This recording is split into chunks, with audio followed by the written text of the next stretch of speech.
Alright. It's GenericPie here with a high energy introduction to a new video. How are you doing, everybody in the War of the Ring community? It's good to be back. Haven't made a video for a little while, and I thought since just getting into this whole LOME thing, thought I'd share my tournament with you guys. So I'm going to be putting up videos of each tournament game. Might not be very many. We'll see how it goes. But yeah, so I originally played LOME a few years ago when I used to play over the board. That was the only time before I even discovered the server. Me and my friend, we played a lot of base game. We got LOME, and I think because we weren't playing it that regularly, the few times we did play it, like, we'd meet up to have a good game of War of the Ring, and we'd be quite tired, and maybe we'd have like a drink. And when you add in all the extra rules and the Smuggles and the extra dice and this and that, we kind of felt that it took away from our simple enjoyment of the game, because it's already like a fairly complex game. And in the context of the way that we played it, it wasn't like an enjoyable experience. So since then, we went back to base game and loved it again. And then I kind of wrote off LOME, to be honest. Didn't think it was for me.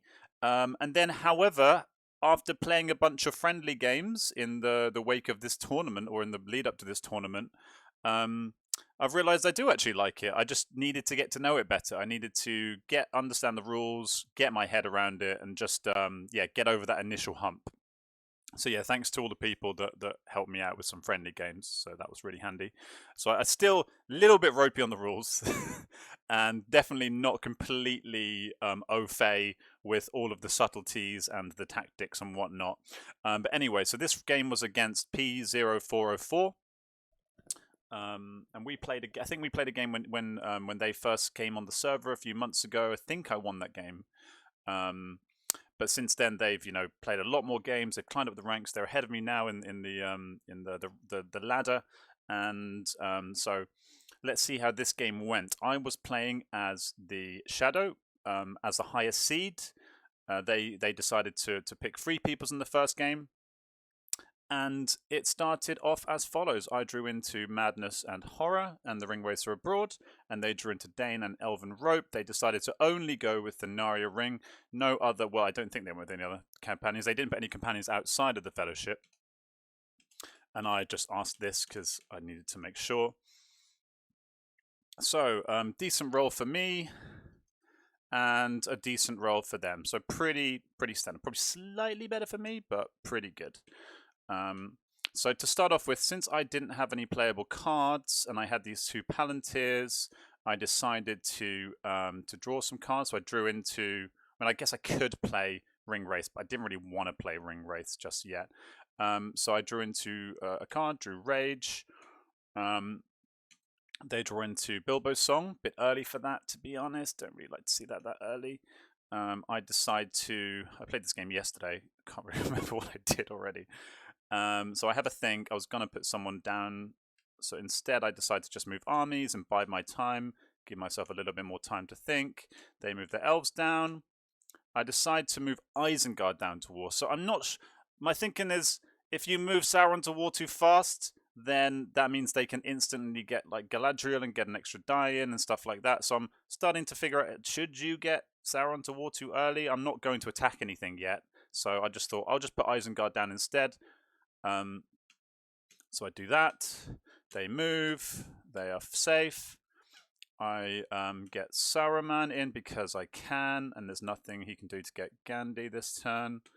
And they move the Fellowship again, and it's safe again. And I do the kind of standard army movement. So because I think in base I'm less likely to do this move, but I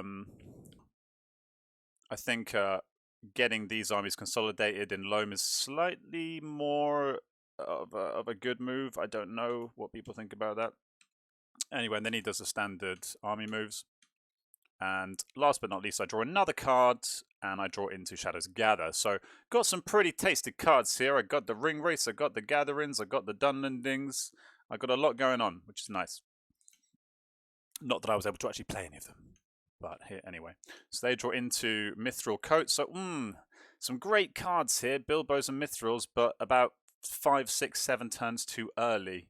So that's quite irritating for the free peoples. However, Dane is great, and Fear Fire Foes could be useful, we'll see. And I draw into Palantir and a Deadly Strife, so that is always good to see. So I roll this, so I get 1, 2, a bunch of attacks, and they'd roll this. So I get pretty nasty roll for the free peoples there. 2 Palantirs, only 1 movement, no musters, and then they lose the Narya die for the turn as well because it's an eye. So I have a little think, and I've been told, and I haven't really found this out firsthand because I tend to stay away, but I'm thinking between Dunlendings and the fact that they can't really do anything to protect it, this could be a great time to go for Lorien and just blow up Lorien before Galadriel can come in and get it done. So that's what I decide to do. So I have a little think in the actual game. So I get Sauron down. They pass. I do Dunlendings all the way up to Moria. Let's get a nice little fat army there.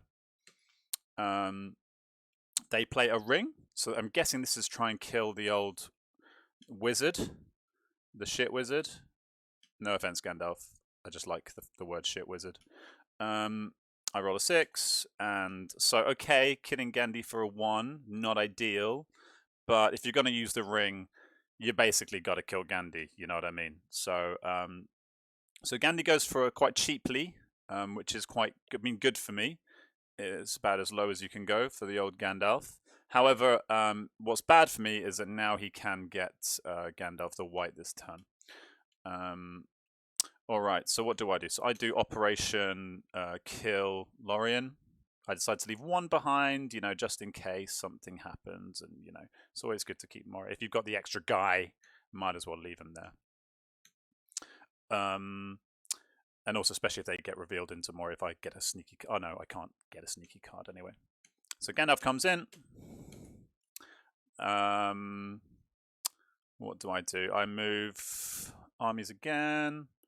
Elven Rope is played. I use the Ring Racer abroad so that... Why did I do that? I think that was so that I can get all my leadership there ASAP, so that I can have a greater chance of killing Lorien this turn before he can, for example, get in Galadriel and start mustering it up and make it impossible to take. I want to take Lorien super fast. Don't want any sneaky resistance.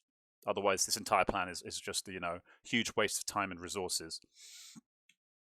So go Lorien. It's got nice leadership there now. He goes Gondor down. And then I attack Lorien. So I guess I went for... I think I wanted to smoke out any sneaky cards at first. So I think I went for Swarm of Bats first, which I did. So yeah, Swarm of Bats versus Shield Wall. So yeah, stop the Shield Wall. Get 1 hit. He gets 2 hits back. And now I go in with the big fat Deadly Strife. And does he play a card? He doesn't play a card. So I'm thinking I need 4 hits. 4 hits on 9 dice. And I get 2. So that's not great. That's not great. Bit annoying there. I mean, what are the average on Deadly Strife? You should be at least getting 4 there, shouldn't you, on that many dice? But anyway, that's how it went. He gets 2 back. So I'm still the strong favourite to take Lorien. However, it's a little bit dangerous now, because if he does decide to gamble on getting Galadriel in there, and as it is able to muster a bunch of guys, then I'm in trouble, and that could really, really, really slow me down. So he draws in to Reprove the Swifter, and Imrahil, and I draw into the Nazgul Strike and Pits of Mordor. All right. So I roll a bunch of eyes. Too many eyes given the amount of movement he's got. So then he does put Galadriel in. So this is a gamble on their part, putting Galadriel in there, given there's only 2 guys in there. So let's see what happens. And you lose... okay, and puts in the Galadriel die. So I naturally attack Lorien again. What card did I play here? I'm guessing I went... You probably go Desperate Battle, right? Desperate Battle, right? Desperate Battle. Oh, and he cancels it with the Daring Defiance. So that's another reason to play Galadriel, obviously, because you can play cards like this. So now I'm really... I really need those sixes. Really need those sixes. Get one on the first roll, and I just get it. Just get it. So that was very important for obvious reasons. Otherwise, he could have mustered two more in there. And then it could have become, like a 5 stronghold against, whatever. Yeah, against it would have been potentially a 5 against a 3, a 4. And that's a nightmare. That's a nightmare. So by the skin of my teeth, I was very unlucky with the Deadly Strife. I think it on balance, if you play that a bunch of times, I should win that battle. But yeah, just eked over the line. He then gets Elrond in. So I think one of the mistakes I probably made around this time is this is one of my issues with LOME, trying to get adjust to LOME, is when to bring in the extra minions. And sometimes I just get a bit engrossed in the game and I forget, or I'm not sure about the timing of when to bring in the Balrog, or I forget about the other fella, Gothmog. So at this time, you probably get Balrog in, I guess, to make Moria a really scary option. Because I guess even if he declares in Dimrill Dale, then there's the chance that Strider dies, right? If he draws an eye, I believe that's how it works. Or at least using this die to get in Gothmog. But instead, I decide to go straight for the Witch King, which means I can't get Gothmog. I don't know what people think about this. I've tended to just keep it old school, but I think I just forgot. I was just in the moment and not experienced with LOME, and I forgot that you can... So maybe you get Gothmog and then get his die, and then you get the Witch King with the other die. I don't know. Let me know your thoughts. So you get the Witch King into Gondor, signaling that I'm going to attack probably somewhere in Gondor. I put him down south. He moves the Fellowship. I get a hit. I draw a 3. So I would have preferred a reveal there. And I draw Gimli, which is good for him.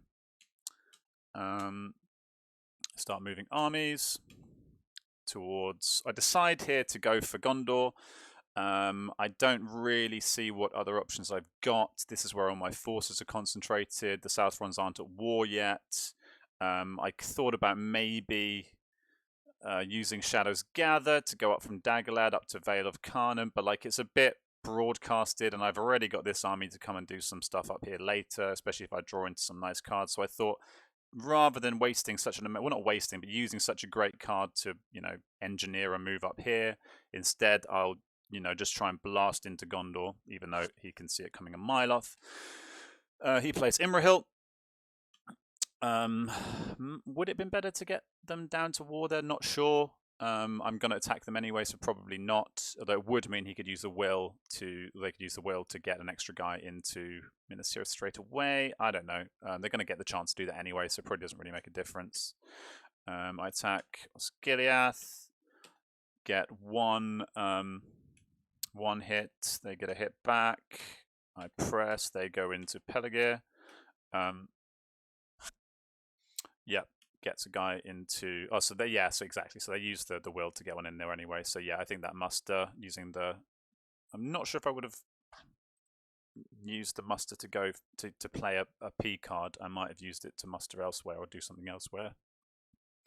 But yeah, I mean, always good to play Imrahil when you get the chance. I'll draw into Dreadful Spells and Olokai. They draw into... Ents and the Red Arrow. They declare the Fellowship. So now I'm like, oh man, should have got the Balrog in there. Should have made that more of a problem for them, because the Fellowship, I mean, okay, 1, 2, 3, 4 steps in 4 turns isn't fast, and 3 turns isn't fast, but it's been quite comfortable for them, I guess. And I'm just thinking I might regret that down the line. I roll a lot of eyes again. So quite slowish military. Let's see how we're doing on the old dice rolls at this point. So yeah, +2 on eyes, but +2 on hybrid. So not a huge deal. Little bit slow on the military, but not too bad. Oh, so I didn't see what they were doing. -5 on fives. Very low on character dice. So that's rough. That's rough for the free people. So Gondor leader goes into MT. And we get another guy in Pelagear. So now Pelagear's getting beefed up a bit. That's annoying. Don't like that. Go for MT with the army. They get a guy in Losanak to be annoying and also get another leader. So now Dol Amroth is looking like an absolute nightmare. Don't like the look of that. What do I do here? I move my precious Naz guy, also get one onto the Fellowship. They play the Red Arrow. And move, just do the Red Arrow things, which is also good for buffing up Rohan. I want to start getting the Southrons involved for multiple purposes. I need to not make Pelagear too strong. I don't want this to get out of hand. He can still get a lot of forces up there. I'm probably not going to go for Dol Amroth at this point, even if I do get Corsairs, just because it's just going to be so strong. However, I don't want this to be, a potential threat for military purposes, and I want to get that victory point as well. I also don't want it to be, potentially be able to retake Minas Tirith later on. So I decide I want to get the Southrons involved sooner rather than later.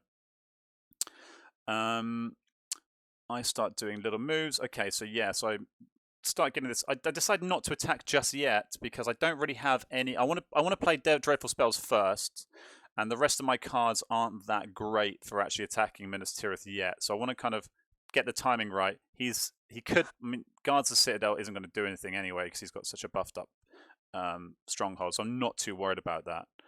But anyway, he keeps buffing up Gondor, and at this point, I'm actually a little bit pleased. To be honest, there's a point at which you can actually over muster one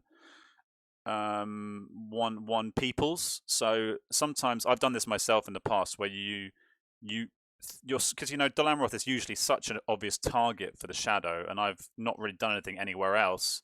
But at this point, like, I look at it and I'm like, of course I'm not going to go for Dol Amroth because there's just so many men there and there's so much leadership, and Pelegir's already buffed. So unless I get Corsairs, then all my Southrons are going to die just getting there.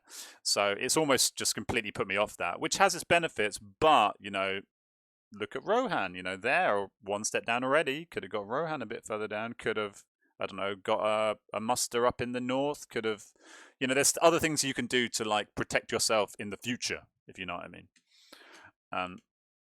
Anyway, so I move the Schmucks down, the Southrons up to West Horondor, and just get them ready. They're not at war yet, but I want to make it so they can attack Pelagear sooner rather than later before it gets really nasty. So we go on to turn 5. What did I get rid of? I actually killed the Panther of Orthanc just because I liked my hand. I liked the idea that I could, maybe I could have kept. To be honest, I probably should have kept it for Cruel's Death because I think I could have used more cards to actually use in combat. Maybe should have got rid of Ologhai instead, but it just didn't really feel like a Palantiri kind of game for me. But having said that, given where he's at on the board and the fact that he probably isn't going to want to use a will or a ring to get rid of it in this game, maybe I should have kept that. I don't know. But anyway, I rolled a shitload of eyes and I only get 1p anyway, so at least in short term it vindicates my decision. He rolls some movement, which is good for them. They actually get some movement. They move straight away, and I get no hits, including on the rerolls. That's annoying, so I use these guys especially to get onto them. So I was hoping for some payoff for that. I get the Southrons down. They muster again in Pelagear, which is again kind of more of what I was talking about earlier. Like, is that overly mustering? Is that a good use of resources? Maybe. Yes, no, not sure. I attack Pelagear. They use Danes, which I was very glad about. Don't care about the Southron army that much. Not planning to take Dol Amroth. Just glad to see Danes off the board. So yeah, that's fine by me. 2 hits, amazing. They get 4 hits, which is big, but, you know, that's a fat Southron army. I was saying the word fat a lot today. But yeah, that's still a sizable Southron army, even if there's no leadership. It's enough to hold Pelargir for a while. So it gets me up to 3 VPs. They consolidate their armies, get the guy into Erebor, and the Edoras army is consolidated in Western Met. I play my dreadful spells. Love a good dreadful spells. Let's see how this bad boy goes. No hits. They move the Fellowship, and I do get some hits, so that's nice. So I get 3 hits on the Fellowship, and I get a 0 reveal. So I could have done with a nice eye there. Would have been good game, you know, considering I put all that effort into putting the guys onto Dimmeldale. But anyway, thanks game. Right, so now what do? I decide to attack Minas Tirith, and I play. Looking at my hand, I think I need to keep the card cycling going. I need to blow up Minas Tirith. Let's go with the Day Without Dawn. Let's go with the Relentless Assault. I don't think any of the other cards are really worth it. I want to save the Black Captain commands for, you know, efficiency purposes later. So I play Relentless Assault. Also, I think it's actually a good time to play Relentless Assault because I've got so many guys in reserve that I want to actually utilize these reserves, you know, and I don't mind losing a couple of guys. It gets me 1 hit. Yeah, it's not great, but it's a hit. And then I get 1 on the reroll, so 2. They only get 1 back, so that makes me feel a bit better. I decide to press and draw. I draw into the Shadow of Dol Guldur and Murmikil. Can't use those. And I'm looking at my hand. Is there anything else worth playing here? No, I want to save the Nazgul Strike to stay on the Fellowship. Can't play Murmikil. Don't use waste the Black Captain, so I just go in NC. They play Shield Wall. And then I rolled a great roll. So didn't even need a card.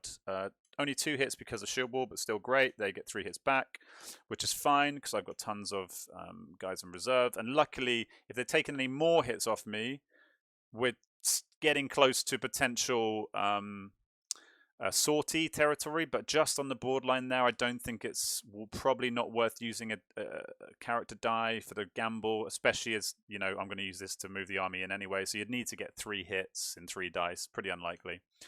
Do they have any? And they don't have any. If they had a strategy card, maybe you can do it. But without a strategy card, yeah, I don't think that's a gamble worth taking. Anyway, so they flip the Fellowship, and I get this army sorted. Leave 1 guy behind. You know, well, 1 because he can't go in. 2 for Path of the Woes' reasons.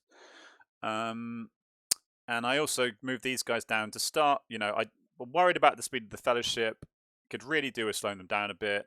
Don't know what I'm going to roll next turn, so it would be good to justify what I've done, you know, creating this monstrosity, and actually get it onto the Fellowship next turn as well. So, yeah, it's almost like a base game, to be honest. The way this is playing out so far, there's not been much stuff that's very LOME, which is perhaps because I'm quite inexperienced with it. Anyway, so they draw into Power 2, great, and another Ent card, and I draw into Balrog and a New Powers Rising. New Powers Rising is great. Really happy to see that. Get rid of the Balrog because he's not going to come out anytime soon. And we roll. And I add an eye to the hunt. They get a really movement-heavy roll. And they move. So that's not good. That's, you know, getting into Mordor territory. Like, I mean, okay, how are they doing on the overall? So they're still down, so I can't really complain. And getting into Mordor on turn 6 is about average. But in that moment, you're like, come on, man, come on, that's not cool. So they move. I get a hit. It's a 3.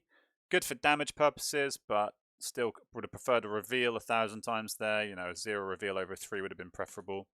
A Bobbit comes out. He goes to hang out in Western Met. So that's another, you know, good spot for the Hobbit to go as well.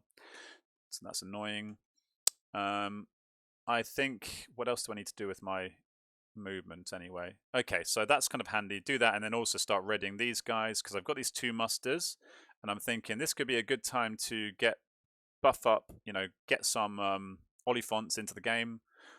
and do something up here. Something mischievous, perhaps.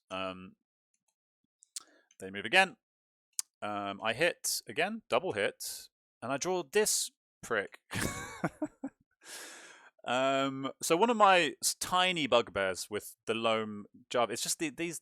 Why is he orange? He looks like a sprite from like a SNES game or a Famicom game, if for our non-English people. And this guy looks like a Mongolian like warrior riding a goat. So I mean, talking about Gandalf here, and the other ones as well. Like, what's going on? What's going on with this guy? It's like he's just throwing a party. Like, hey! I don't know. I'm not a fan of the minis, the new minis. But anyway, I love the fact that you have made this beautiful client. I have no complaints. Anyway, so Smeagol comes out. Not what I want to see. I played the Nazgul Strike because, you know, that's what I've been saving it for. It's, I guess, do I need to move the Nazgul around? Maybe, to be honest, he's going to keep moving anyway, so I could have actually tried to blow up. Yeah, I think that's a slight mistake, actually. Although, having said that, if he goes boom, boom, boom, then gets revealed here, then okay, so there's no, I did do it right, because if he got revealed here, then I wouldn't be able to use it except for in Morannon anyway. So yeah, that's the right time to play it. So that's fine. I roll, I get my hit. One reveal. So yep, did its job. Revealed them, slows them down a bit. So that means he has to dedicate more dice, which is good. He hides using the C. I play the Black Captain commands. So the main reason I did this, personally, I like to use the Black Captain to pivot. I think that's the most efficient use of the Black Captain. But in this case, I was like, I might need to get some extra Nazgul in the board, because like he's going to get into Mordor this turn, so I need to get the military going ASAP. Useful to have a couple of extra Nazgul, means I can use a P die to attack, and then I can use these dice to do something else instead. So I felt it felt like, you know, the right time to use it. I didn't really have anything else I could use. I could have gotten New Powers Rising in, I guess, but I don't want to broadcast that right now. Anyway, so I do Black Captain, go for MT. I don't really have a playable card. I really do not want to use Great Host. So I did consider actually playing Olokai to get a big boy in here and then attacking with one of these. But I figured, you know, what if I just blow it up in one roll? Then it's even more efficient. So let's hope that I can kill it in one. I'm probably not. I'm probably going to have to use one of these to finish it. But let's see what happens. He plays no quarter. Okay, so great. I get 2 hits. Brilliant. That's more than I was hoping for. He gets 1 back. 2 because of no quarter. I can't press, so he passes. I go for MT again. And this time, okay, so again, it's gone fine. Above average hits. So yeah, probably over the course of how many dice is that? 24 dice. Yeah, you probably should average about that many. Oh no, not 20. 20 dice, slightly above average. Anyway, so yeah, that was important. Took down MT, now on 5 victory points. But looking at the board and how things are looking, I'm not sure if I'm going to be able to get over the line here, and especially given he's going to be in Mordor very soon. So he uses the W as a C and then uses Elrond's dice to bring it back. So we had a little bit of a discussion here. I didn't know that you could use Elrond's dice. I thought he was using a will, and I thought Elrond couldn't work on a will, but then technically if you change the will into a C, then you can do it. So we had a bit of a discussion, went to the rules chat, and then he was right. So it was my mistake. I thought he was trying to use both ring powers just with 1 ring, and I didn't think that was correct. But anyway, we figured it out, and it was fine. But anyway, so now I'm looking at it like, okay, I thought regardless, I think, how many dice would he have had? So 1 to move. If they get revealed, then okay. So I think I would have been all right if they hadn't. With that pesky Elrond, is what made the difference. Anyway, I'm focused on this. I get another Oliphant into play. using the Elrond other die. They hide. So this is the first time I've been truly stung by the power of this lanky elven lord over here. And I consolidate armies here. So I'm not sure which way I'm going to go yet. If, for example, this retreats into here, and then they muster one, maybe I'd go up into Erebor instead. We'll see how it goes, because I know that he hasn't got, whatchamacallit, Danes. Anyway, so then uses the other ring. So 2 rings in 1 turn. So that's the one positive of this. So in Mordor, it, you know, gone a long way, full commitment to the cause, to the Hobbit ring cause. However, no rings left going into Mordor. I was thinking I'm screwed at this point. I did not feel good about how this was going. So they got revealed, killed the rat weasel, whatever it's called. Then draw 2, and perfect draw. Legolas is gone. We shall get it. Comes onto the board, and we go into turn 7. 3 people draw into the last battle, and wind from the west. So that's the one where you can like look at the other person's cards, right? Okay. And the last, and then obviously that's daylight. So they get rid of. What do they? And I draw into Hill Trolls and Candle of Corpses. What was that? The Grey Company Brave Stand. Yeah, that makes perfect sense.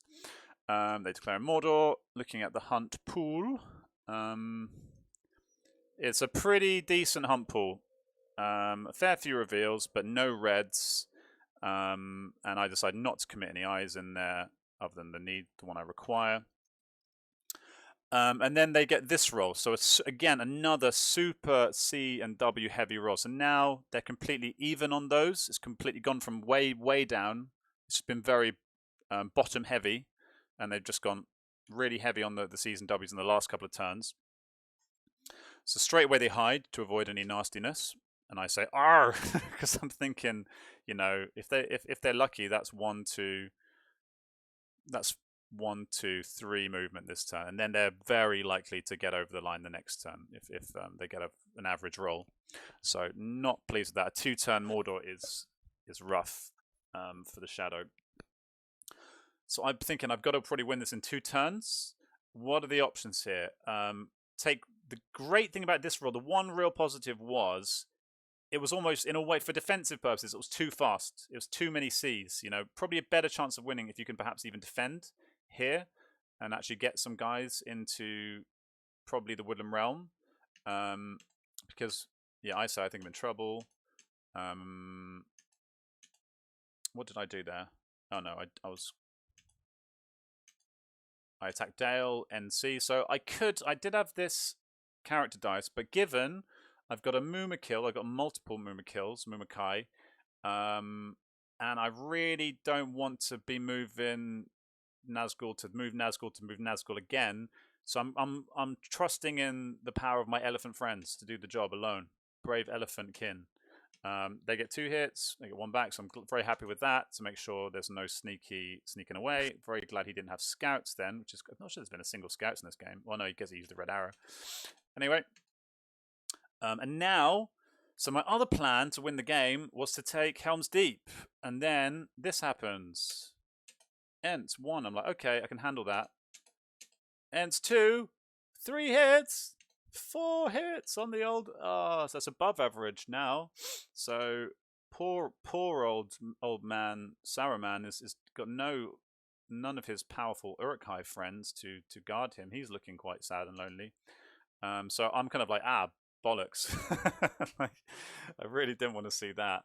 However, I do still have a new Paris Rising, and I've got some options. We've got some options, you know. I decide to, at this point, to just fully commit to doing Woodland Realm, get that done if I can. They hide the Fellowship again. Oh no, they move the Fellowship again. Draw a 3. I'm guessing Aragorn dies here. Yeah, I think you probably got to go with that. For, you know, just to make sure.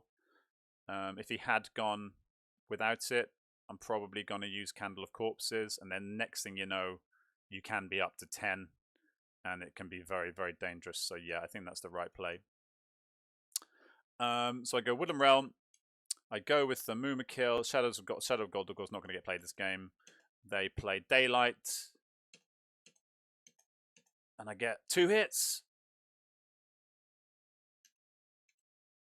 And they only get 1 hit.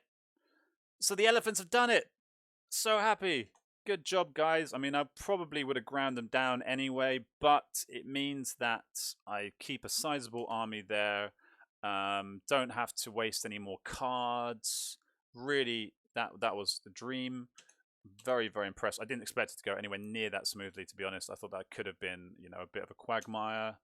If that had gone differently, if they'd mustered, scouts away, could have been a real problem for me. Okay, now we get an eye when they move again. 3 reveal. This time Boromir and the Bobbit die. And Gollum comes into play. So now this poses an interesting conundrum. So now he's only got 1 will left here. And I can do some tricksy things. Because if you're in the Shadow shoes right now, you're thinking, Rohan, you're laughing. Rohan's fine. There's nothing to worry about in Rohan. But then suddenly, a combination of nastiness happens. We get the new powers rising. They pass. We get an attack on Fords of Eisen. I decide to play. I've got Olokai and Hill Trolls. And I decide to play. I want to get these guys dead. So I go for the We Come to Kill. The Olokai one, which is the less useful one for me. You will see why soon. I get no hits on the thing. I forget to do the reroll for some reason. I get a hit on the reroll. They get no hits back. And then I do the post and I get another hit. So that's amazing. So the We Come to Kill did a great job. That was lucky, to be fair. That was really good for me, as well as it could have possibly gone. They then are pressured to, rather than moving the Fellowship, they're pressured because I could win the game. I could win the game this round if I take that in 2 dice. So they're pressured to defend it, which is great because it slows down the Fellowship. So very pleased with that. But still, you're thinking, this army is nowhere near big enough to attack and take Helm's Deep. Or is it? Shadows gather, boom, boom, boom. And then we go in. Okay, so I had another step of my boom, boom, boom thing. I thought I was going to do it then. I decided to attack into Helm's Deep quicker rather than later in case of something like, what's that card that allows you to muster into a free stronghold in... I didn't want him to draw into that and then use that first thing next turn. So they draw into Through a Day and a Night, Horn of Gondor. I draw into Flocks of Crebain and Many Kings. So I get this. That's a great roll. Great roll for me at this stage. Lots of attacks. I didn't get the mouth, but I felt like it was a higher priority to use all my attack dice. As long as I got a handful of attacks next turn, I wasn't prioritizing. I just needed like 3 or 4 attack dice really, and at least 1 C die. Then I think I would be okay. So luckily I got that. It paid off. They rolled this roll, which is enough. No, it's not enough because of this. Because I use all the rings. It's not enough to get over the line unless they have, what do you call it? That card with the thing. Anyway, so they move. They hide the Fellowship. I then play Hill Troll. So this is the kind of pièce de résistance in this this army. So I've gone from like a 2 schmucks down to like all the guys from Lorien, plus the Hill Trolls. So I've got loads of elites now. And suddenly it's become like a sizable thing, plus the new powers rising as well. So perfect card combo there. Always like to hold on to Shadows Gather for the, because sometimes you use it for the sake of it, but when it's just right, it can win you the game, or make you the game competitive. They start mustering up. Wait, what happened there? Ooh, I think I just screwed up with the dice. I get my leadership in place. And then you're in a tricky situation as the free people. You got to take back Pelargir, right? and that becomes your priority, so that you can stop me. In case I take this, you have to at least ready this army to take this back, so that you can survive in the game. So then I attack Helm's Deep. So it's going to come down to this fight, I think. I decide to use Dread and Despair first to try and limit casualties. I really don't want to get hurt. It's what, an 8-12 against the 6. So I think I'm the marginal favourite, but it's tight, and I need to not take too much damage while this army is big. So, and I've also got extra leadership, so that's handy. Forfeit 3, and I still get 2 hits, which is amazing. And they get 1 plus. Oh no, wait, is that? Wait, should the mighty attack? Oh no, so okay, so actually it stopped the mighty attack because the 1 die was a hit. So that was extra good. Extra good. Well done, Dread and Despair. I press, of course. This time I go for They Are Terrible, because it makes sense to save the Great Host till last. So I roll 2 hits on the reroll. They get 2 hits back. And then we have a discussion about cancelling 1, but then we remember that orderly withdrawal can't be used and only see a Feel Better or Sortie, so thankfully we remember that. So 2 hits, and now I press again, Helm's Deep, and this time it's Great Host versus Confusion, so you need a big confusion here, really. And I get no hits, but no confusion back, thankfully. They also get no hits, so it's been unlucky dice, really, for PO404. But I do crucially get the 1 from Great Host. Press again, and then I draw into Deadly Strife. Yeah, because by the way, I'm not sure it's been clear, but I did stop the combat at some point in this so that I could use the 2nd die to draw another strategy card from the Great Host card, just in case, because you never know when you're going to need, an extra card just to finish off a stronghold. And I happen to draw the best card for finishing off a stronghold, Deadly Strife. And lo and behold, get the hit. Yep, and Helm's Deep falls, and I'm up to 10 VPs. So naturally, there's no choice then but to attack Pelargir. They, do well. I run away because there's no point in me continuing that fight when they've only got 1 C die left.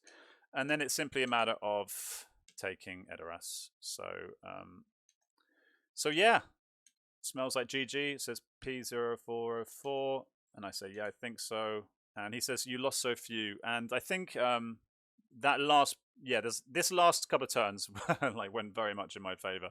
Overall, I think the game's pretty even. If you look at the stats, okay, lots of army and hybrids there. But I'm down on Cs, high on Is. The Is did hardly anything, to be honest. They didn't really slow down the Fellowship at all. They made the first half of the game quite slow militarily for me. And they were, both of us are pretty average on battle stats. So, yeah, I don't think I had some, it all went for me well in the end, but I don't think it went for me the whole game. I think it was a pretty balanced game, personally.